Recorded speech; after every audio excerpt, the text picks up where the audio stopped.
Good evening, students.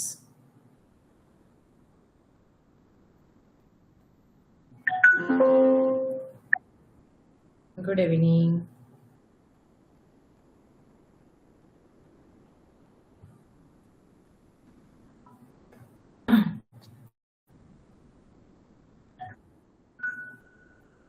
चला, आवाज येत आहे का सगळ्यांपर्यंत?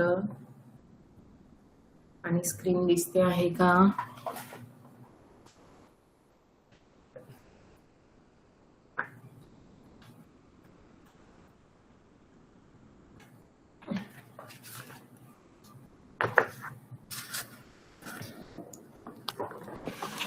आज आपण दुपारी फुले सरांनी गणित विषयाची महासराव घेतलेला आहे.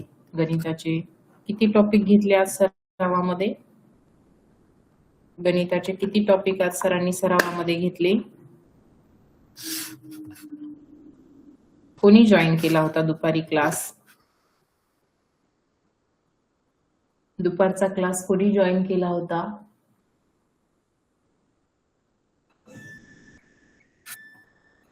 सिद्धीने केला होता. बरं, मी खूप वेळेला मेसेज टाकला होता पण तुम्ही जॉईन झाला नाही. हॅलो हॅलो मॅम, किती चॅप्टरची रिव्हिजन घेतली सरांनी आज? लय ह्याचे घेतलेले. पूर्ण झाले का? नाही, थोडे आहेत अजून. बरं, कधी घेतो म्हटले मग?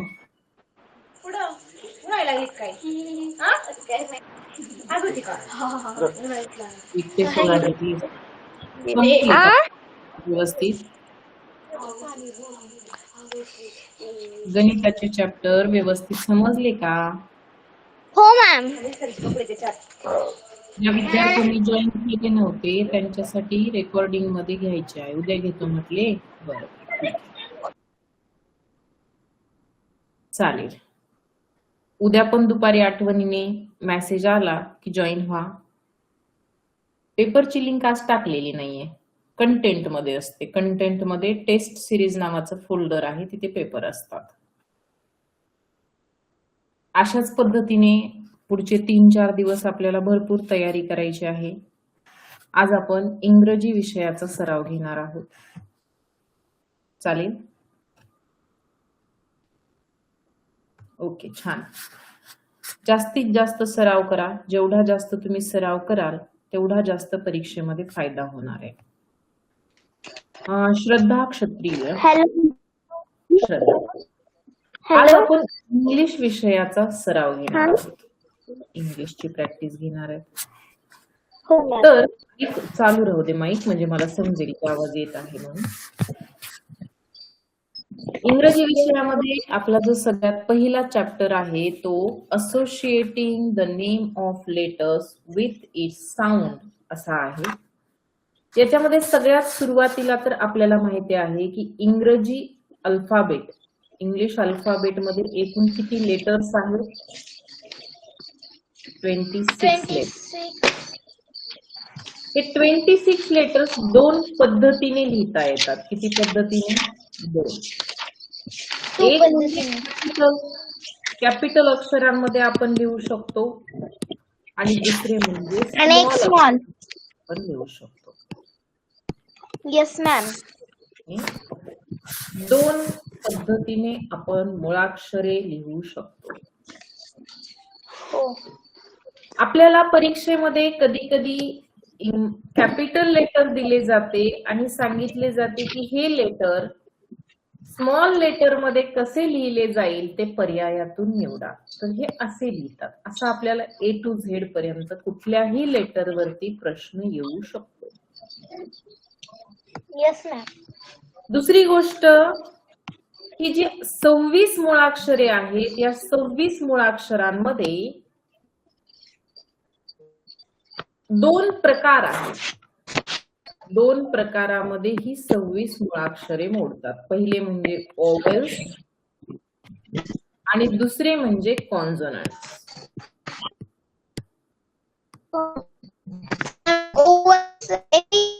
आहेत.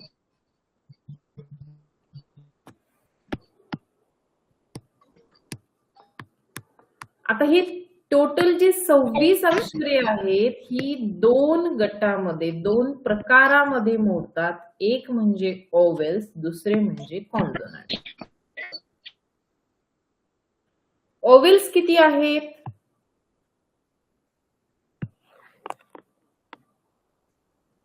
ओवेल्स किती आहेत?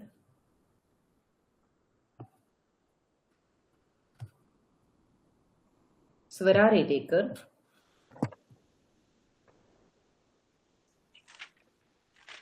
Swara Redekar. Hello ma'am. Vowels किती आहेत स्वरा? 5. 5. कोणकोणते 5 आहेत? AEIOU. EIOU.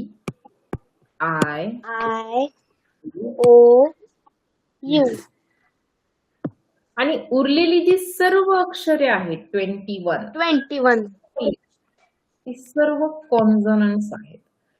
कॉन्सोनंट्स विचारलं ना तर बऱ्याच विद्यार्थ्यांना याचं स्पेलिंग माहित नसल्यामुळे काय विचारलं ते समजायला प्रॉब्लेम येतो. कॉन्सोनंट्सचं स्पेलिंग आठवणीत ठेवायचं आहे. CONSONANTS. कॉन्सोनंट्स. याला स्वर म्हणतात, याला व्यंजने म्हणतात. स्वर आणि व्यंजन. यानंतर आपल्याला याचे आवाज ओळखण्यासाठी दिले जातात. आता जेव्हा ओवेल्सची वेळ येते ना तेव्हा शब्द दिला जातो आणि त्या शब्दामध्ये आलेल्या ओवेलचा आवाज काय येतो ते ओळखायला सांगितलं जातं. फॉर एक्झाम्पल, तुम्हाला ए या ओवेलचा साऊंड ओळखायचा आहे. शब्द आहे बॅट.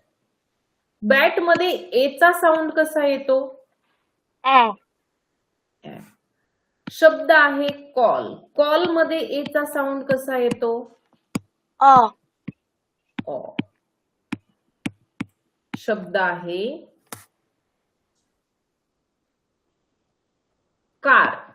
कार मध्ये एचा साऊंड कसा आहे? आ. शब्द आहे नेम. NAME. नेम. याच्यामध्ये एचा साऊंड कसा येतो? ए. म्हणजे काय? तर आपल्याला दिलेल्या शब्दावरून त्यामध्ये असलेल्या ओवेलचा साऊंड ओळखता आला पाहिजे. आता कॉन्सोनंट्स मध्ये काय घेतात माहितीये का? तर कॉन्सोनंट्स मध्ये असे काही कॉन्सोनंट्स आहेत ज्यांचे एकापेक्षा जास्त उच्चार आवाज होतात. मॅम ते ई आहे ना, ते इमारत ई येते. इडलिंबू येत नाही. रस्वा. येस. जसं की समजा सी हा साऊंड, सी हा लेटर आहे, तर याचे किती साऊंड येतात? 2. क आणि स. एक तर येतो क, दुसरा कोणता? स. मग आपल्याला याच्यावरती प्रश्न विचारला जातो, शब्द दिला जातो आणि त्यामध्ये सी या लेटरचा साऊंड काय? समजा जर का कॅट दिले तर सीचा साऊंड क झाला. क. आणि जर का शब्द दिला सिटी तर सीचा साऊंड स. झाला. असेच अजून काही शब्द आहेत, अक्षरे आहेत सॉरी, जसं की जी. जीचे पण 2 साऊंड येतात. कोणकोणते? ग आणि ज. ग. ग ची काही उदाहरणे आहेत का? गर्ल. गर्ल. बरोबर. आणि ग्रेप्स. Girl, grapes. आणि जास्तीत जास्त शब्द ग पासून आहे. जी या लेटरचा साऊंड ज येतो असे काही शब्द सांगा. मॅम GAME जेम. GAME गेम होते, गेम. GEM जेम जे असते ना ते असते ज. जेंटल. जेंटल माहित नसतील तर यांचे उच्चार लिहा. जेम, जेंटल, जिराफ. जिराफचं तर ना स्पेलिंग पण विचारलं जातं बरं का. कशामुळे? कारण याचं स्पेलिंग उच्चारापेक्षा वेगळं आहे. जिराफ, GIRAFFE किंवा FFE. जिराफचं तर स्पेलिंग पण विचारतात. अशीच अजून काही अक्षरे आहेत जसं की यस. यसचे पण 2 साऊंड असतात. याच्यावरती फार नाही विचारलं जात. या ग वरती स जास्त भर असतो. ग आणि झ. स आणि झ हे आपल्याला पटकन ओळखायला येतं. फक्त इथे जास्त प्रश्न पडण्याची शक्यता असते. जिंजर, जेंटल, जिराफ, जेन. जिंजर सुद्धा आहे बरं का. जिंजर सुद्धा याच्यातच येते. हो आणि याच्यावरती प्रश्न येतो. पुढचा एक जो प्रकार असतो ना तो काय असतो प्रश्नांचा माहितीये तुम्हाला? अशा पद्धतीने समजा कॅट हा शब्द आहे तर कॅट हा शब्द 4 लाईन नोटबुक मध्ये तुम्ही कसा लिहिता त्याच्यानुसार त्याची डायग्राम तुम्हाला विचारली जाते अशी. हो मॅम. याच्यावरती प्रश्न येतो. सरळ सरळ तो शब्द लिहायचा. की समजा शब्द आहे जेम, GEM. आपण 4 लाईन मध्ये लिहित असताना त्याला जसं लिहितो तसा लिहायचा आणि त्याला अशी बॉर्डर करून घ्यायची. तर ही झाली त्याची डायग्राम. याच्यावरती प्रश्न येतो. आता जेव्हा अल्फाबेट लेटर्स वरती प्रश्न येतात ना तेव्हा 2 शब्दांचा परत परत आपल्याला या ठिकाणी उल्लेख भेटतो. एक शब्द आहे बिगेन. बिगेन म्हणजे काय? सुरुवात. सुरुवात. सुरुवातीचा आवाज विचारण्यासाठी बिगेन शब्द माहित असणं गरजेचं आहे. सुरुवातीचा आवाज विचारतात. आणि दुसरा शब्द असतो एंड. बिगेन आणि एंड हे विरुद्धार्थी शब्दाची जोडी. एंड म्हणजे शेवट. शेवट. कधी कधी शब्दाचा सुरुवातीचा आवाज विचारतात आणि कधी कधी शेवटचा शेवटचा विचार. आवाज. काय विचारलं ते व्यवस्थित प्रश्न वाचायचा आणि त्यानंतरच उत्तर द्यायचे. याच्यानंतर महत्वाचं जे आहे ते म्हणजे आपल्याला ऍक्शन वर्ड्स माहित असणे गरजेचे. ऍक्शन वर्ड्स वरती आणि डिस्क्रायबिंग वर्ड वरती प्रश्न येतो. ऍक्शन वर्ड म्हणजे काय असते बरं? मॅम क्रिया. क्रिया. काही उदाहरणं सांगा क्रियेची. Run, sleep, sing. बरोबर. म्हणजे मराठीमध्ये खेळणे, चलणे, पळणे, बोलणे. बरोबर. हो मॅम. खेळणे, पळणे, चलणे, बोलणे ही सगळी जी असतात ही क्रिया असतात. काय असतात? क्रिया. त्यांना ऍक्शन वर्ड म्हणतो. खाणेला इंग्लिश मध्ये काय म्हणतात? इट. पिणे, ड्रिंक, बसणे, सिट, उभा राहणे, स्टँड, खेळणे, प्ले, वॉक, चालणे, धावणे, रन, हॉप, उड्या मारणे. हॉप म्हणजे सुद्धा उड्या मारणे. आणि स्माइल आणि लॉफ मध्ये काय फरक असतो? मॅम स्माइल असतं म्हणजे फक्त आपण हसतो, स्मित हास्य असतं. आणि लाफ म्हणजे आपण मोठ्याने हसतो. हा, मोठ्याने हसलं तर लॉफ म्हणतात, लाफ म्हणतात. आणि स्मित हास्य म्हणजे फार आवाज न करता हसणे म्हणजे काय तर स्माइल. मॅम हॉप आणि कॅच म्हणजे झेलणे आणि थ्रो म्हणजे फेकणे. बरोबर. कॅच म्हणजे झेलणे, थ्रो म्हणजे फेकणे. डिस्क्रायबिंग वर्ड कशाला म्हणतात? हा बोल. हॉप आणि जम्प मध्ये काय फरक असतो? हॉप म्हणजे सशासारखं टुनुक टुनुक उड्या मारत चालणे. हो मॅम. सशाच्या उड्या वेगळ्या असतात, बघितलं ना तुम्ही? हो म्हणजे ससा जागेवरच उड्या मारतो. जागेवर नाही, दूर उडी मारतो तो असं हॉप. सश्याच्या उड्या मारणं त्याला हॉप म्हणतात. आपण जी उडी मारतो ती वेगळी असते. उडी मारतो आणि तिथेच जागेवर येतो, ते जंप. हा. ते पळताना उड्या मारत पळतात ना, त्याला हॉप म्हणतात. डिस्क्रायबिंग वर्ड कशाला म्हणतात? डिस्क्रायबिंग वर्ड्स म्हणजे काय?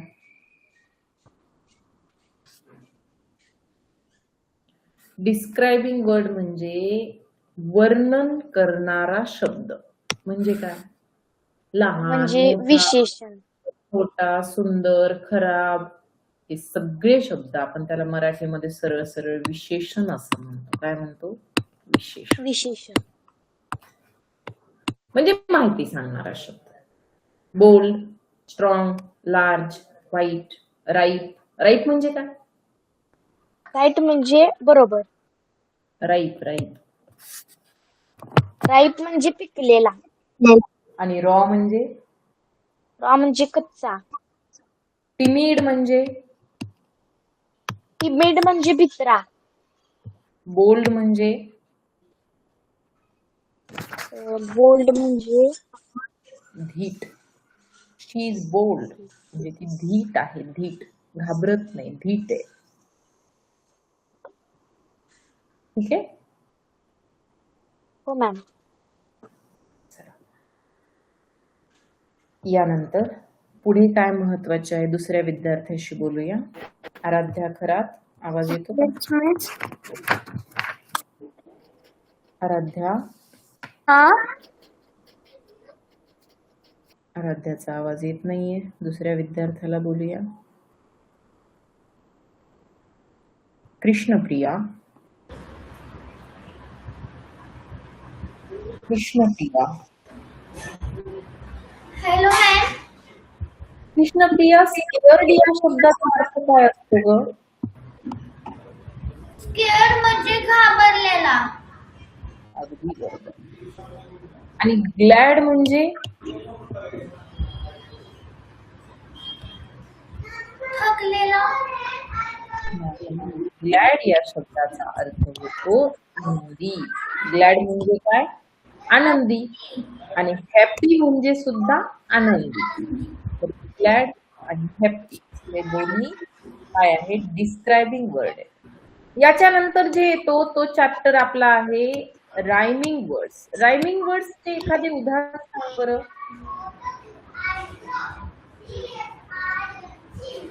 रायमिंग वर्ड्सचे एखादे उदाहरण सांग. Mouse MICE. नाही, चुकले.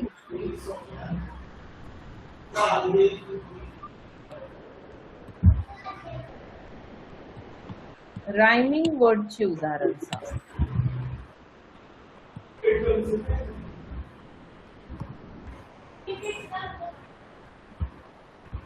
कॅटमॅन. रायमिंग वर्ड म्हणजे काय मग? तर रायमिंग वर्ड म्हणजे यमक जुळणारे शब्द, म्हणजे त्यांचा शेवटचा उच्चार एंडिंग साऊंड ते. जसं की cat, bat, Mouse, house.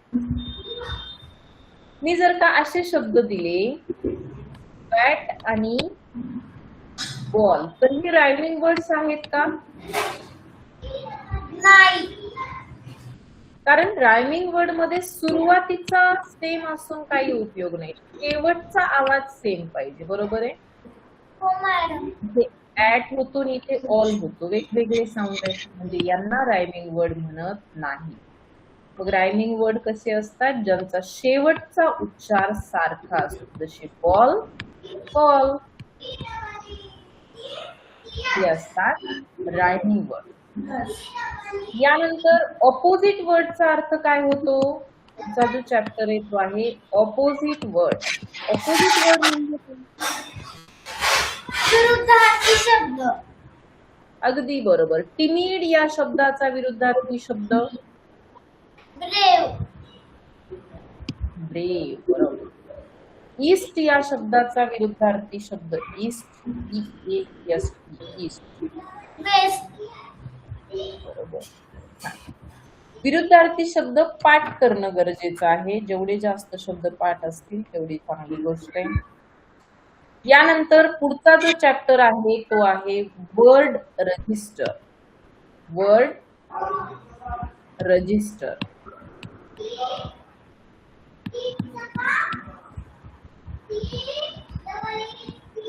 Word register म्हणजे आपल्याला दिलेल्या यादीशी जुळणारा शब्द त्याच्यासोबत जोडायचा असतो. जसं की समजा मी तुम्हाला विचारलं की स्पोर्ट्सशी रिलेटेड एखादा शब्द सांगा, तर स्पोर्ट्सशी रिलेटेड काय असू शकते? क्रिकेट असेल, बॅट असेल, अंपायर असेल, प्लेयर असेल, हे सगळे शब्द स्पोर्ट्सशी रिलेटेड आहेत. मी जर का म्हटलं क्लासरूमशी रिलेटेड शब्द सांगा, तर क्लासरूमशी रिलेटेड शब्द कोणता येईल? चॉक. बरोबर. चॉक येईल, बेंच येईल, टीचर येईल, टेबल येईल, बोर्ड येईल, ब्लॅकबोर्ड. यानंतर पुढचा जो चॅप्टर येतो तो आहे finding small words from the bigger one. याच्यामध्ये आपल्याला प्रश्न विचारत असताना दोन प्रकारे विचारला जातो. समजा माझ्याकडे शब्द आहे बलून. कोणता शब्द आहे? बलून. बलूनचं स्पेलिंग बरोबर आहे ना? येस. विचारलं जाणार. LLOO असते बलून मध्ये, बरं का? आता बघा, जेव्हा प्रश्न विचारला जातो तेव्हा दोन प्रकारे विचारला जातो. एक तर सांगितलं जातं how many small meaningful words can be formed if the letters in the word balloon are arranged in straight order. काय सांगितलं जातं? Straight order.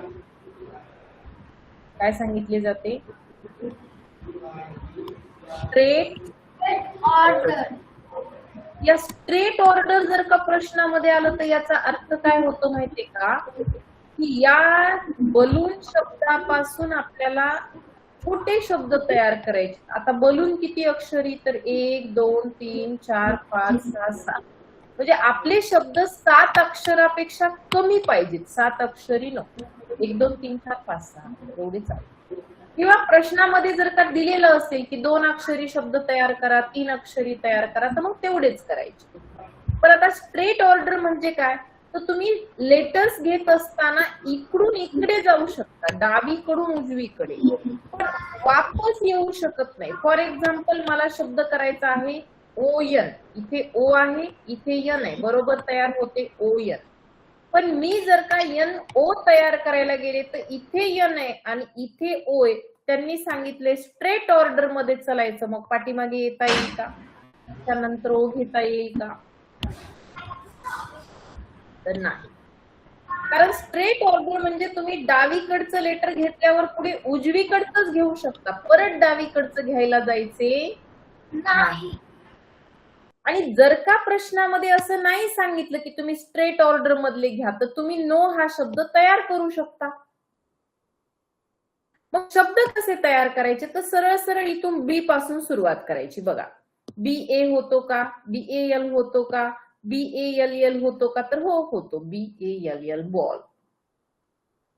बरोबर. असे शब्द तयार करायचे.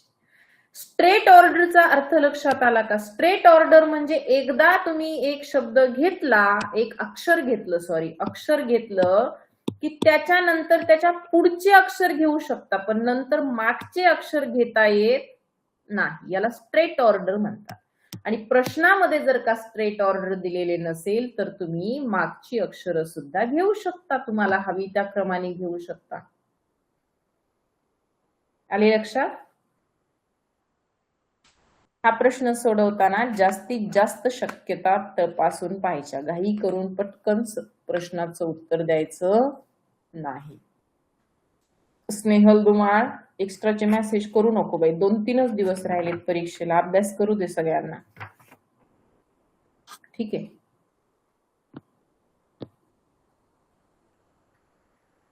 याच्यानंतर जो आपला चॅप्टर येतो तो म्हणजे contracted form. Contracted form. Contracted फॉर्मचा अर्थ काय होतो? एखादं कॉन्ट्रॅक्टेड फॉर्मचं उदाहरण माहितीये का तुम्हाला? यालाच कॉन्ट्रॅक्शन असं सुद्धा म्हणतात बरं का. कॉन्ट्रॅक्टेड फॉर्म म्हणजेच कॉन्ट्रॅक्शन असे सुद्धा होते. माहितीये का एखादे उदाहरण? Arnav Shinde, yes ma'am. Contracted फॉर्मचं एखादं उदाहरण सांग बरं. Can't, can not can't. Can नॉटचे तयार होते कांट. याच्यामध्ये महत्वाची गोष्ट काय असते? तुम्ही ऍपॉस्ट्रॉफी कुठे दिलाय हे महत्वाचे, बरोबर? हो मॅम. आपल्याला काय करतात ते पर्यायामध्ये असे वेगवेगळे ऑप्शन्स देतात. हे असं लिहितात का, हे असे लिहितात का, हे असे लिहितात का, असे ऑप्शन्स देतात. हो मॅम. आपल्याला कॉन्ट्रॅक्टेड फॉर्म हा चॅप्टर जेव्हा आपण अभ्यास करतो तेव्हा त्याच्यात कोणती अक्षरे गाळली जातात आणि एपोस्ट्रॉफी मार्क कुठे दिला जातो हे व्यवस्थित बघायचं आहे. यू आर कॉन्ट्रॅक्शन काय होते? You Y O U apostrophe R. Sorry. Apostrophe R is your. She is she S H E apostrophe S. His H E apostrophe S. It's R T apostrophe S. Will not W I double S will not apostrophe T. सांगा. W I O apostrophe sir W O N apostrophe T. महत्वाचा मुद्दा की will not चे ज्या वेळेला contraction केले जाते, contracted form केला जातो तेव्हा तो WON apostrophe टी. असा वॉन्ट असा होतो. इथे मुलं चुकतात, नेहमीप्रमाणे करायला जातात हा अर्धा शब्द आणि त्याच्या पुढे, असं होत नाही. विल नॉट मध्ये विल नॉटचे कॉन्ट्रॅक्शन मध्ये विल येतच नाही. येते का? नाही. मग हा महत्वाचा झाला, बरोबर आहे. हो. सगळे कॉन्ट्रॅक्शन फॉर्म जेवढे आहेत कॉन्ट्रॅक्टेड फॉर्म ते व्यवस्थित बघून घ्या. बघून घ्या, मी तुम्हाला काय म्हणते, नजरेने बघा तो लिहिला कसा जातो. ठीक आहे. आणि विल नॉट आठवणीत ठेवा. चालेल. हो मॅम. यानंतर जो आपला पुढचा चॅप्टर आपल्याला दिलेला आहे तो आहे डिक्शनरी स्किल. डिक्शनरी स्किल मध्ये आपल्याला दिलेले शब्द अल्फाबेटिकल ऑर्डर मध्ये लावायचे असतात. अल्फाबेटिकल ऑर्डर म्हणजे काय? क्रमानुसार. अल्फाबेटच्या क्रमानुसार. आता समजा माझ्याकडे शब्द आहेत दोन. एक आहे गो आणि दुसरा आहे गोज. कोणता शब्द 1 नंबरला येईल आणि कोणता 2 नंबरला येईल? गोज 1 नंबरला आणि गोज 1 नंबरला येईल गो 2 आणि नंबर. चुकीचं आहे हे. असे का होईल बरं? चुकीचं आहे.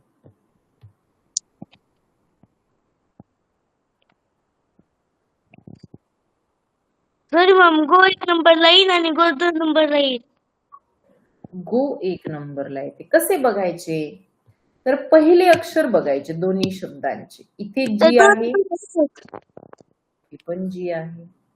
पुन्हा दुसरा अक्षर बघितलं तर ओ आहे, तिचं पण होय. हे जर का सेम असेल तर आपण दुसरे अक्षर पाहायचे. मग इथे ओ आहे आणि इथे नीचं पण सुद्धा. होय. आता दोन्ही अक्षर समान असली की पुढच्या अक्षराकडे जायचे. पण इथे काहीच नाहीये हो मॅम. आणि इथे ई आहे. जसं आपण 0 अगोदर घेतो, 0 म्हणजे काहीच नसणे, त्याच्यानंतर 1 घेतो, त्याच पद्धतीने इथे सुद्धा काहीच नाही याचा अर्थ हा 1 नंबरला येणार आहे आणि ई हा नंतर येतो तो 2 नंबरला येणार. हो मॅम. गो, गोज. आणि तुम्हाला बरेच शब्द दिले जातात पण त्याच्यामध्ये असेच कुठेतरी तुम्हाला या नियमावरती विचारलं जातं. आपल्याला वाटतं की गो शेवटी येईल, मागे येईल, पुढे नाही, असं नाही होत. आणि जर का समजा सगळी अक्षरं समान नसतील तर मग तर सोपे असते. फॉर एक्झाम्पल शब्द आहे कॅट आणि ऍपल, तर अगोदर काय येईल? इथे ए आहे, इथे सी आहे, म्हणजे ए 1 नंबरला आणि सी 2 नंबरला. याच्यामध्ये सगळ्यात जास्त जो शब्दांचा वापर केला जातो तो म्हणजे बिफोर आणि आफ्टर. मी म्हटलं की बिफोर बी, बिफोर बी म्हणजे काय?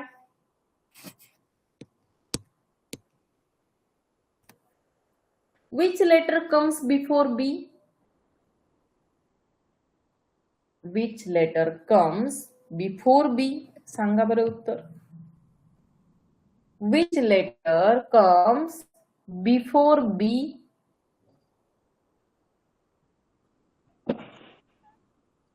बिफोर म्हणजे अगोदर. ए. बिफोर बी मराठीमध्ये आपण म्हणतो बी पूर्वी, पण इंग्लिश मध्ये हे बिफोर अगोदर असते बी नंतर, यांना जोडून वाचायचं. बी पूर्वी. आफ्टर बी, सी. आफ्टर बी म्हणजे बीच्या नंतर नंतर. असं वाचायचे. मग बीच्या अगोदर येतो ए आणि बीच्या नंतर येतो सी. बिफोर म्हणजे अगोदर, पूर्वी, पहिले, आणि आफ्टर म्हणजे नंतर, शेवटी. हो. असं हे याच्यामध्ये आठवणीत ठेवणं गरजेचं आहे. यानंतर आपण पुढे जाऊया पुढच्या चॅप्टरकडे. आपला जो पुढचा चॅप्टर दिलेला आहे इंग्लिश मध्ये तो आहे parts of the body. Parts of the body. Subodh, hello. आपल्या शरीराचे अवयव सांगायचे माहिती थोडे सांगा बरं. करा सुरुवात. Hair, eyes, nose, tongue, teeth, ear, cheek, shoulder, leg, knee, toes, finger, hand, stomach. आता मला सांग, हाताच्या बोटांना काय म्हणतात? Fingers. फिंगर. आणि पायाची बोटे असतील तर? Toes. बरोबर. पायाची बोटे टोज असतात आणि हाताची बोटे आपण मराठीमध्ये दोघांना पण बोटेच म्हणतो, परंतु इंग्लिश मध्ये तसे नसते. टोज. टोज हा अनेक वचनी शब्द आहे. बोटे याचं एक वचन काय होतं? Toe. ओ ई, टो. TOE, टो. टो म्हणजे एक पायाचं बोट आणि टोज म्हणजे पायाची बोटे. आपला जो हात असतो ना, त्या हाताच्या पाठीमागे, तळ हाताच्या पाठीमागे मनगट असते पहा. मनगट. मनगट माहितीये ना सगळ्यांना? त्या मनगटला इंग्लिश मध्ये काय म्हणतात? मनगट. तळ हाताच्या पाठीमागचा भाग जिथून आपण हात गोल फिरवू शकतो. काय म्हणतात त्याला? त्याला म्हणतात रिस्ट. WRIST. रिस्ट. लिहून घ्या. रिस्ट. त्याच्यानंतर कोपर असतो, हाताचा कोपर. कोपरला काय म्हणतात? कोपर. प्रथमेश मोठे. कोपरला काय म्हणतात प्रथमेश? श्लोक ठाणगे. श्लोक. Yes, ma'am. कोपरला इंग्लिश मध्ये काय म्हणतात? Ma'am, elbow. एल्बो. पायाचा गुडघा. गुडघ्याला काय म्हणतात? Knee. नी. घोटा घोटा जो असतो तो पायाला असतो की हाताला असतो? पायाला मॅम. हा, जसं हाताला मनगट असते ना तसे पायाला घोटा असतो. तर घोटा त्याला इंग्लिश मध्ये काय म्हणतात? अँकल म्हणतात. काय म्हणतात? अँकल. अँकल. आपल्या तळहाताला इंग्लिश मध्ये काय म्हणतात? तळहात. Ma'am palm. पाम. पामचं स्पेलिंग? PALM. हा, बरोबर. PALM. पाम म्हणजे तळहात. आपल्या शरीरामध्ये सगळ्यात जास्त महत्वाचा अवयव कोणता आहे? Ma'am brain. ब्रेन. आपण वस्तू उचलण्यासाठी म्हणजे लिफ्ट म्हणजे उचलणे, उचलण्यासाठी कशाचा वापर करतो? हँड. पाहण्यासाठी? आय. ऐकण्यासाठी? इयर. बोलण्यासाठी? माउथ. चव घेण्यासाठी, टेस्टसाठी? टंग. बरोबर. चालण्यासाठी? लेग. श्वास घेण्यासाठी? श्वास घेण्यासाठी नोज. श्वास घेण्याला इंग्लिश मध्ये काय म्हणतात? ब्रीथ. ब्रीथ म्हणतात. अन्न पचवण्यासाठी?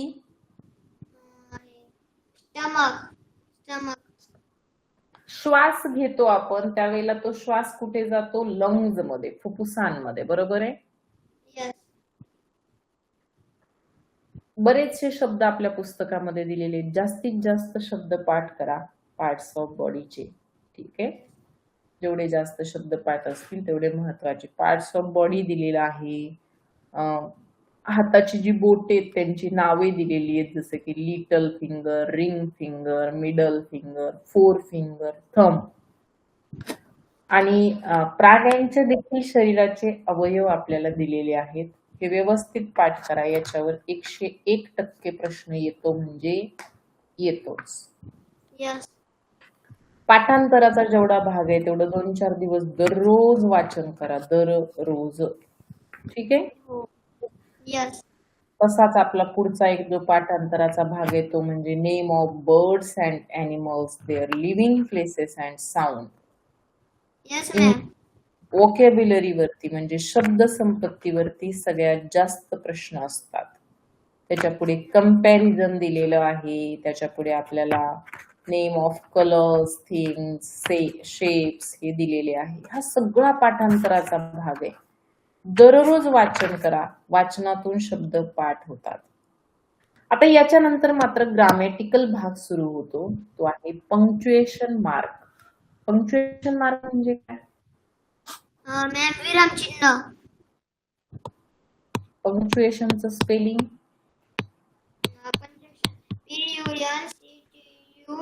PUNCTUATION. मार्क. इंग्लिश मध्ये पंक्च्युएशन मार्क मध्ये कॅपिटलायझेशन नावाचं सुद्धा पंक्च्युएशन मार्क धरायचं असतं. कॅपिटलायझेशन म्हणजे काय?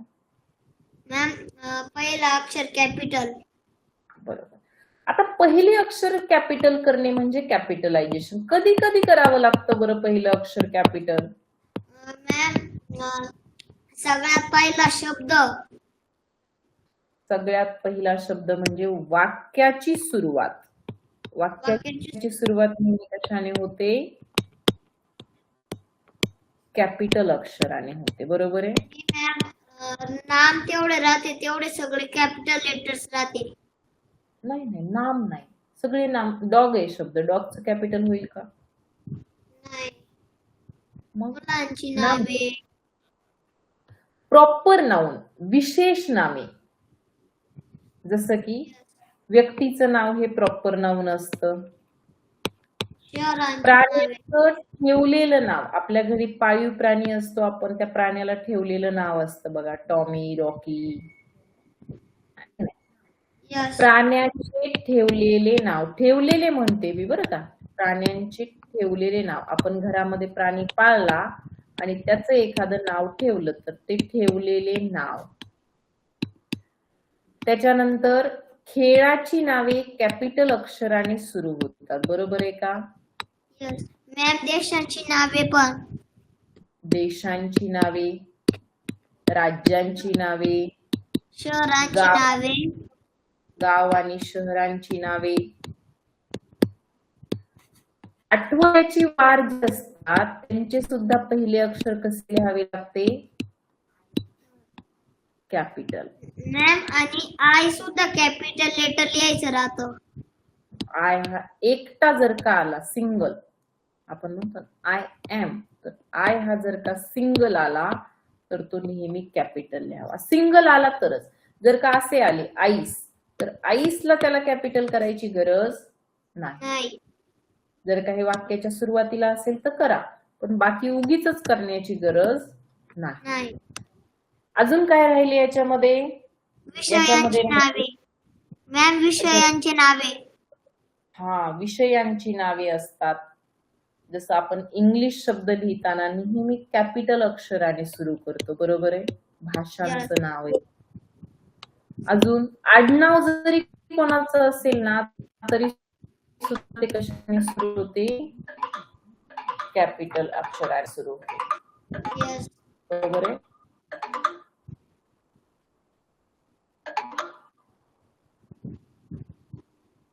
परत आपले जे धर्मग्रंथांची नावे, नद्यांची नावे, पर्वतांची नावे, शिखरांची नावे सगळी सुद्धा कशी असतात? कॅपिटल अक्षराने सुरू होतात. त्यांना सगळ्यांना आपण एकत्रितपणे प्रॉपर नाउन म्हणतो. काय म्हणतो? Proper noun. तर हे सगळे कशाने सुरू होतात? कॅपिटल अक्षराने सुरू होतात. हे महत्वाचं काय? आठवड्याचे वार, महिने, व्यक्तींची नावे, खेळांची नावे, हे महत्वाचं बरं का. आता हा एक पंक्च्युएशन मार्क झाला. याच्या व्यतिरिक्त अजून कुठला पंक्च्युएशन मार्क असतो? तर क्वेश्चन मार्क. Question mark. फुल स्टॉप पासून जाऊया. फुल स्टॉप. फुल स्टॉप कधी देतात रे बेटा? मॅम वाक्य संपल्यावर. फुल स्टॉप. वाक्य संपले की फुल स्टॉप द्यावा, पण वाक्य साधं पाहिजे, प्रश्न नको. बरोबर ना? प्रश्नाच्या शेवटी काय येते? Question mark. बरोबर. क्वेश्चन मार्क असा असतो. हा क्वेश्चन मार्क हा क्वेश्चनच्या शेवटी, प्रश्नाच्या शेवटी प्रश्नचिन्ह असते. प्रश्न कसे असतात माहितीये का? दोन प्रकारचे प्रश्न असतात. एक म्हणजे WH टाइप क्वेश्चन, म्हणजे what, how, where, when, why, which अशा शब्दांनी सुरू होणारे, बरोबर? यस. व्हॉट म्हणजे काय? व्हॉट. वेन म्हणजे केव्हा, वाय म्हणजे कारण काय, वेअर म्हणजे कोठे, कोठे, हाऊ म्हणजे कसा, कसे, कसा, कसे मॅम, कसे. बरोबर. कसा, कसे, जे काही असेल. या शब्दांनी प्रश्न विचारले जातात. ते एक प्रश्न असतात. आणि दुसरे प्रश्न असतात ते काय माहितीये का? दुसरे प्रश्न म्हणजे आपण टेन्स शिकत असताना am, is, are, was, were, have, has, had, shall, will, do, does, did हे सगळे शब्द त्या ठिकाणी पाहत होतो. यस. कोणते? परत एकदा लिहून देते मी. बघा. Am, is, are, was, were, will, shall, do, does, did, can, have, has, had. जर का वाक्याची सुरुवात डायरेक्ट या शब्दाने झाली, पहिला शब्दच आहे,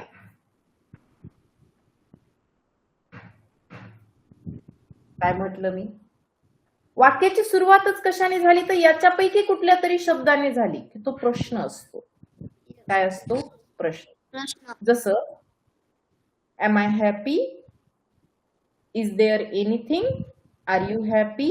Was you happy? Were they happy? Will you there? Shall I do this? Do you want this? Does she want this?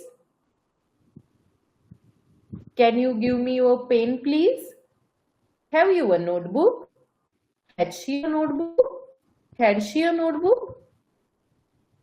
म्हणजे वाक्याची सुरुवात कशाने होते? या शब्दाने. तो काय असतो? प्रश्न असतो. म्हणजे त्याच्या शेवटी प्रश्नचिन्ह देणं गरजेचं असतं. Yes. पुढचे जे चिन्ह आहे तो आहे कॉमा. काय? कॉमा. कॉमा कधी वापरतात? एकाच जातीचे जातीचे अनेक शब्द आल्यावर. बरोबर. किंवा वाक्याची सुरुवात येसने किंवा नोने झाली. Yes I am ready. Yes I am going. Yes म्हटल्यानंतर नो म्हटल्यानंतर आपण थोडं थांबतो आणि पुढे वाक्य बोलतो. बरोबर की नाही? Yes. ते यस आणि नोच्या नंतर कॉमा असतो. आता बरं एकाच जातीचे शब्द आले. मी म्हटलं Ram, Shyam Ram, Shyam, Mohan and I are friends. आता कुठे देऊ बरं कोमा मी नेमका? कुठे कुठे कोमांची गरज आहे? राम नंतर, हा पुन्हा श्याम नंतर, पुन्हा श्याम नंतर आणि मोहन नंतर. द्यायचा का मोहनच्या नंतर कोमा? नाही नाही नाही नाही मॅम, सॉरी. हा हे महत्वाचं. आपल्याला वाटतं चला 3 शब्द आहेत, पटकन 3 कॉमा देऊन टाकले, 3 उत्तर दिलं. पहिलाच पर्याय 3 असतो. ते तर फार हुशार असतात आपल्यापेक्षा पेपर काढणारे. इथे अँड आहे ना, अँडचा अर्थ पण कॉमाच असतो. त्याच्यामुळे तिथे अँड असल्यामुळे आपण तिथे कॉमा द्यायचा नाही. नाही. जर का अँड नसते तर दिला असता कॉमा. Yes. हे झाले पंक्च्युएशन मार्क्स. याच्यामध्ये एक अजून महत्वाची गोष्ट म्हणजे तुम्हाला समजा जर का चित्र दिले, समजा हे असे बॉक्स आहेत आणि इथे हे एक चिन्ह आहे आणि हे एक चिन्ह आहे. हे पहिले चिन्ह कोणते आणि दुसरे कोणते? मॅम हे पहिलं सर्प हे कॉमनचं आहे आणि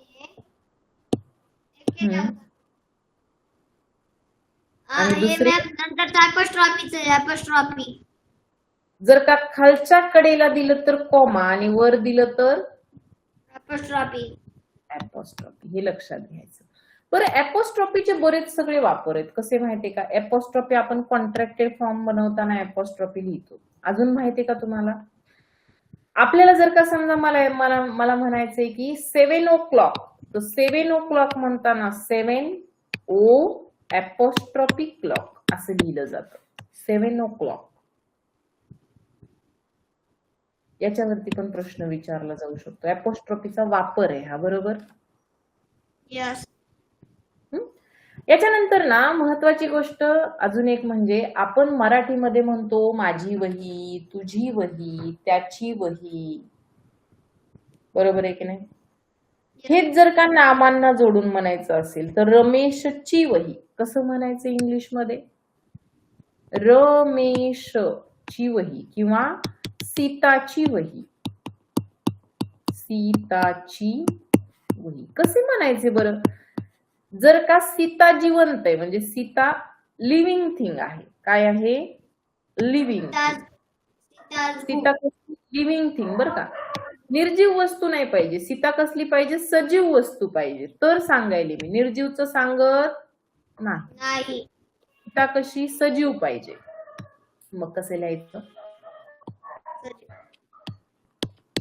सीता ताची साठी लिहितात ॲपॉस्ट्रॉफी एस झालं. सीताची वही म्हणजे नोटबुक.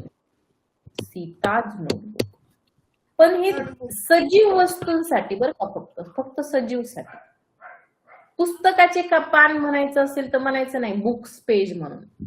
तिथे पेज ऑफ बुक असते. काय असते? Page of book. म्हणजे अपॉस्ट्रॉफी एस चा अर्थ चाचीचे होतो, पण ते सजीव वस्तूंसाठी वापरले जाते. आणि ऑफ चा अर्थ पण चाचीचे होतो, पण ते निर्जीव वस्तूसाठी वापरले जाते. पुस्तकाचे पान म्हणजे पेज ऑफ बुक.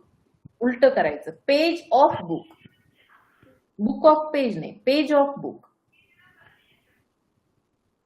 आणि सगळ्यात शेवटचं जे पंक्च्युएशन मार्क आहे ते म्हणजे एक्सक्लेमेशन मार्क. एक्सक्लेमेशन मार्क म्हणजे उद्गारवाचक चिन्ह. आपण म्हणतो ना ओ माय गॉड, मग तिथे काय येणार? एक्सक्लेमेशन. हुर्रे, कॉंग्रॅच्युलेशन्स, काय येणार? Exclamation mark. आणि दुसरी गोष्ट सांगू का तुम्हाला? दुसरी काय? गोष्ट की कधी कधी काय होतं माहितीये का, शब्द असतो व्हॉट, वाक्याची सुरुवात कशाने होते? व्हॉटने होते. मी तुम्हाला सांगितलं की व्हॉटने सुरुवात झाली की काय करा? प्रश्नचिन्ह द्या. पण एवढं सोपं नाहीये, त्यांनी पण थोडा गोंधळ घालून ठेवलेला आहे. आपण म्हणतो ना काय गाणे गात होता तो, मग हा काय प्रश्न आहे का? मी तुला म्हटलं मी काल एका कार्यक्रमाला गेले होते, तिथला तो गायक काय गाणे गात होता, हा प्रश्न आहे का? नाही. मी शब्द तर काय वापरला ना. मग अशा वेळेला व्हॉट आणि हाऊ या दोन शब्दांचा वापर उद्गारवाचक वाक्य बनवण्यासाठी केला जातो. How sad, how sweet, what a juicy mango. Ma'am हा मॅम, जर असं उद्गारवाचक द्यायचं असेल व्हॉट आलं तर मॅम ते व्हॉट अ राहतं ना, व्हॉट अ. जास्तीत जास्त वेळेला व्हॉटच्या नंतर अ किंवा एन येते, पण कधी कधी येत पण नाही का? कारण ए आणि एन चा अर्थ एक असतो. मी म्हणू शकते की what a juicy mango, what a juicy mango. पण मला जर का मँगोज म्हणायचं असेल तर मग मँगोजला मी अ आणि एन जोडू शकत नाही. मग तसं पण होऊ शकतं कधी कधी. बरोबर आहे की नाही? तर येईलच असं नाही. 99% प्रश्न तुम्हाला असाच विचारला जातो जिथे व्हॉटच्या पुढे एकतर अ तरी असते किंवा एन तरी असते. पण 1% चान्स असतात जर का पुढचा शब्द अनेक वचनी लिहायचा असेल तर ते काय करतात? अ आणि एन लिहित नाहीत. तर अर्थावरून पण लक्षात ठेवा. महत्वाचं सांगू का तुम्हाला? थोडंसं मागे येऊन सांगते. थोडंसं मागे येते, तुमचं अजून एक कन्फ्युजन क्लिअर करते. मी काय म्हटलं तुम्हाला की व्हॉटचा दोन्हीकडे वापर केला जातो, पण ज्या वेळेला व्हॉट हा शब्द प्रश्न विचारण्यासाठी वापरला जातो की नाही, तेव्हा व्हॉटच्या नंतर याच्यापैकी काहीतरी असतं. हे डायरेक्ट नसतं. मग तर व्हॉटच्या नंतर येते एक सर्वनाम किंवा नाम आणि त्याच्यानंतर हे येते. सॉरी अगोदर हे येते, नंतर नाम किंवा सर्वनाम येते. फॉर एक्झाम्पल प्रश्न आहे, व्हॉट आर यू डुईंग? हा प्रश्न आहे. What are you doing? व्हॉटच्या नंतर डायरेक्ट काय आले? म्हणजे व्हॉटच्या नंतर याच्यापैकी शब्द येतो जर का तो प्रश्न असेल तर. व्हॉटच्या नंतर काय येतो? याच्यापैकी एखादा शब्द येतो. पण इकडे तसं होत नाही. एक्सक्लेमेशन मार्क, एक्सक्लेमेटरी सेंटेन्स असताना याच्यानंतर am is, are, was, were, shall, will, have, has, had याच्यापैकी डायरेक्ट काही येत नाही. तर याच्यानंतर काय येतं? शब्द, वाक्य असतात. What a big snake, what a juicy mango. आहे का बरं कुठे am is, are, was, were याच्यानंतर डायरेक्टली? नाही. आणि हाऊच्या नंतर पण तसंच. म्हणजे वाक्य वाचले की लक्षात येते आपल्याला. हवं तर मी तुम्हाला याचे काही वाक्य देईल, म्हणजे तुम्हाला ते समजून घ्यायला सोपं जाईल की प्रश्न कधी असतो आणि एक्सक्लेमेशन कधी असतं. ठीक आहे, पुढे जाऊया. किती वेळ राहिला? 4च मिनिटं राहिली. Days of week. Days of week. Sharayu, hello. अवतीभोवती आवाज खूप आहे शरयू बेटा. कोणाच्या अवतीभोवती आवाज नाही, जरा हँड रेज करा.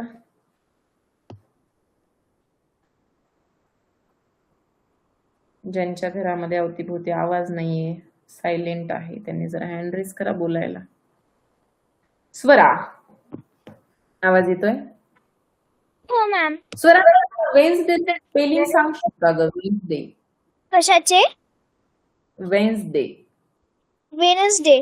WEDNESDAY. वेनसडे. वेनसडे नसते बेटा, ते वेन्सडे असते. वेन्सडे. ठीक आहे. WEDNESDAY. बरोबर. ट्यूजडेचे TUESDAY. आणि थर्सडेचे THURSDAY. Which day comes before Thursday? Wednesday. Which day comes after Thursday? Friday. Correct. वेन्सडेचं स्पेलिंग स्पेशल आहे. हे स्पेलिंग सर्वांनी आठवणीत ठेवायचे आहे.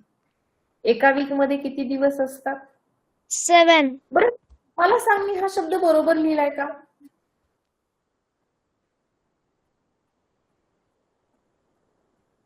हो मॅम. नाही ना ग, चुकलंय काहीतरी. काय चुकलं असेल बरं यामध्ये? चुकीचं आहे, काहीतरी चुकीचं आहे. काय चुकलेली असेल?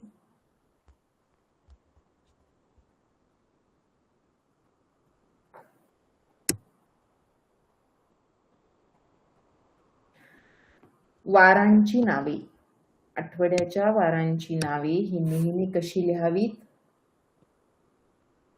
कॅपिटलायझेशन मध्ये सुरुवात मोठ्या अक्षराने करावी, कॅपिटल लेटरने. ती चूक होती याच्यामध्ये, आलं लक्षात? हो मॅम. पुढे आहे मंथ्स ऑफ द इयर. किती असतात बरं मंथ्स एका इयर मध्ये? 12 months in 1 year. January spelling सांगा. JANUARY. थांबा. JANUARY. जानेवारी. फेब्रुवारी. FEBRUARY. फेब्रुवारी. सगळ्यात कमी दिवस असलेला मंथ कोणता? फेब्रुवारी. किती दिवस असतात फेब्रुवारी मध्ये? साधं वर्ष असल्यावर 28 दिवस असतात आणि लीप वर्ष असल्यावर 29 दिवस असतात. 31 डेट आणि 30 डेटचे सगळे मंथ व्यवस्थित ओळखता येतात? हो मॅम. ऑक्टोबरचे स्पेलिंग काय? OCTOTER. ऑक्टोबर. आणि असे कोणते मंथ आहेत का ज्यांच्यामध्ये बॅक टू बॅक 31 दिवस येतात? जुलै आणि ऑगस्ट. जुलैमध्ये पण 31च असतात आणि ऑगस्ट मध्ये पण 31 असतात. आपल्याला पुढचा चॅप्टर आहे कार्डिनल आणि ऑर्डिनल नंबर्स. कार्डिनल नंबर्स कोणते असतात? कार्डिनल नंबर संख्यावाचक, म्हणजे ते सलग येतात. 1 2 3 4 5 6 7 8 9 असे. 1 2 3 बरोबर, 1 2 3 4. आणि ऑर्डिनल नंबर्स म्हणजे ते क्रमवाचक असतात. पहिला, दुसरा, तिसरा, चौथा, पाचवा, सहावा, सातवा, आठवा, नववा, 10वा. 40चं स्पेलिंग सांग बरं. 40. FORTY. 40. कार्डिनल आहे की ऑर्डिनल? कार्डिनल. FORTY. 40. याच्यामध्ये यू येत नाही. आणि 40 न लिहिताना 14. FOURTEEN.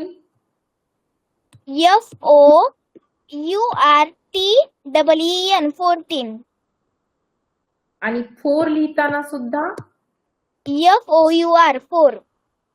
या दोघांमधला फरक लक्षात ठेवा. इथे ओ चा वापर होत नाही. 12 चे स्पेलिंग काय? 12 TWELVE 12. आता ऑर्डिनल कडे जाऊया. 1 साठी कोणता ऑर्डिनल शब्द असतो? फर्स्ट. बर, मला जरा 12 चे स्पेलिंग सांग. कशाचे? 12th. TWELIETH 12th. चुकली.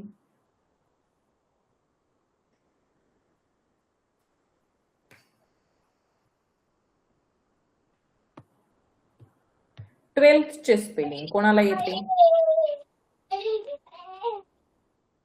12th. Most important question. 12th चे स्पेलिंग.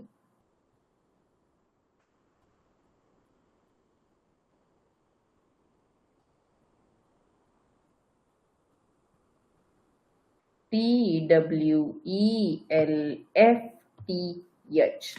TWELFTH.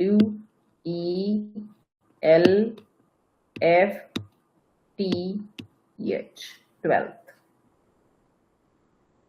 ठीक आहे, आठवणीत राहील. आठवणीत राहिले पाहिजे. 17 चॅप्टर पर्यंत आपण आज कव्हर केले. आपले टोटल चॅप्टर पुढे भरपूर आहेत. बाकीचे रिव्हिजन आपण उद्याच्या क्लासमध्ये करूया, चालेल का? आणि आता दररोज दुपारी सर्वांनी रेडी राहायचे. क्लास होणारच, कुठला ना कुठला क्लास दुपारी होणार. जरी शाळा असेल तुमची तर तुम्ही झालेले क्लास संध्याकाळी बघायचे आहेत. कोणाला काही अडचण असेल तर व्हॉट्सअपला टाकत राहायचे. एखादा टॉपिक समजत नाही, एखादा प्रश्न समजत नाही. शिंगारे, तू प्रश्न विचारला होता की मराठीमध्ये आकारांत शब्द, इकारांत शब्द कसे ओळखतात? लक्षात घ्या. आकारांत, इकारांत शब्द आणि अक्षरे. पहिल्यांदा मी तुम्हाला अक्षरे सांगते. अक्षरे कशी ओळखायची?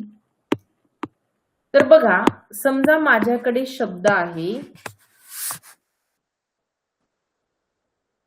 माझ्याकडे शब्द आहे दाखवणे. तर या शब्दामध्ये अकारांत अक्षरे किती? अकारांत. अकारांत म्हणजे काय? मी अक्षरांबद्दल बोलतेय, लक्षात घ्या. मी शब्दांचं नंतर सांगणार, पहिले अक्षर सांगतेय. तर अकारांत अक्षरे म्हणजे अशी अक्षरे ज्यांचा उच्चार करत असताना शेवटी अ येतो. जसं की ख, व, ही झाली अकारांत अक्षरे. मग दा हे अक्षर कसले आहे? तर दा शेवटी आ येते, म्हणून याला म्हणायचे आकारांत. ने मध्ये काय येते शेवटी? तर ए येते, म्हणून याला म्हणतात एकारांत. हे मी अक्षर सांगते. मी अक्षर लिहिली.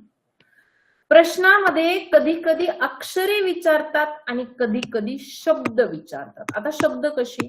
समजा मला शब्द दिले, राम कोठे गेला होता. या वाक्यामधील आकारांत अक्षरांची संख्या सांगा. मग आता आकारांत कोणती? असा शब्द, मी शब्द म्हटलं, असा शब्द ज्यांचा शेवटी उच्चार आ असा येतो. कोणाचा येतो? गेला, ला आ आला की नाही? होता, ता आला की नाही? हे दोन शब्द आकारांत आहेत. मग राम हा शब्द कसला आहे? तर अकारांत आहे. अकारांत. राम. कोठे हा शब्द एकारांत आहे. अशा पद्धतीने एकारांत, अकारांत, उकारांत अक्षरे आणि शब्द हे ओळखले जातात. आले लक्षात?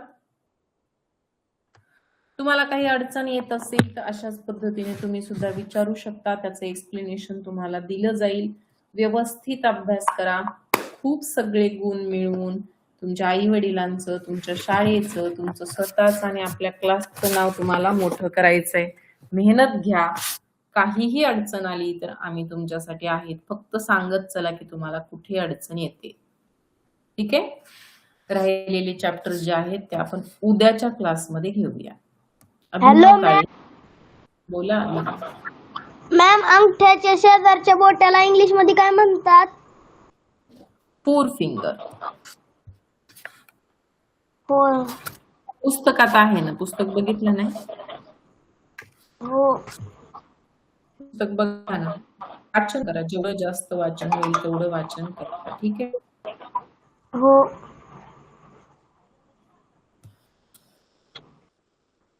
सिद्धी गायकवाड,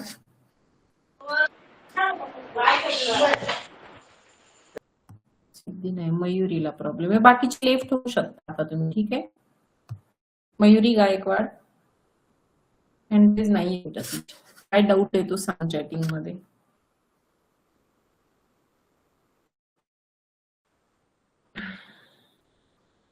हे 4-5 दिवस खूप महत्वाचे आहेत बरं का तुमच्यासाठी. खूप म्हणजे खूप महत्वाचे.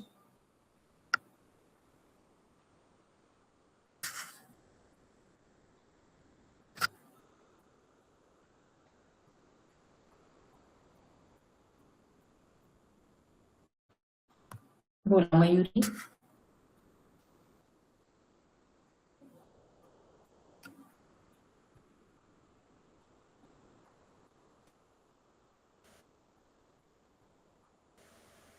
दुपारच्या क्लासचे एक्झॅक्ट टाइम सांगू शकत नाही, कारण बाकी सगळं काही ऍडजस्ट करून क्लास घ्यायचा असतो. क्लास सुरू झाल्यावर सूचना मात्र मिळेल. संध्याकाळचा क्लास रेग्युलर टाइमला असेल. बोला मयुरी. कारण बाकी सगळं काही ऍडजस्ट करून क्लास घ्यायचा. क्लास सुरू झाल्यावर सूचना मात्र मिळेल. संध्याकाळचा क्लास रेग्युलर टाइमला असेल. बोला मयुरी.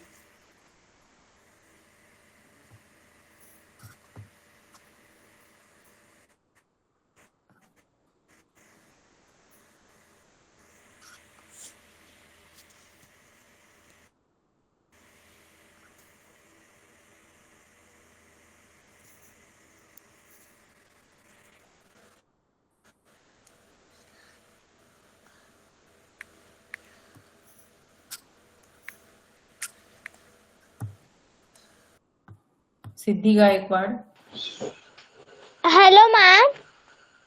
बोला सिद्धी. मॅडम, फर्स्ट सेकंड मधला सेकंड आणि मिनिट मधला सेकंड त्याची स्पेलिंग एकच असते. काय म्हटलीस? फर्स्ट सेकंड त्यामधलं सेकंड आणि मिनिट मधलं सेकंड त्याची स्पेलिंग एकच असते. तू बघितली का ग कधी बाई? नवनीतच्या पुस्तकामध्ये पाहिलं तर सेमच होती. होय ना? हो. मग कन्फर्म करून घ्यायली. हो. सेमच असते स्पेलिंग. हो.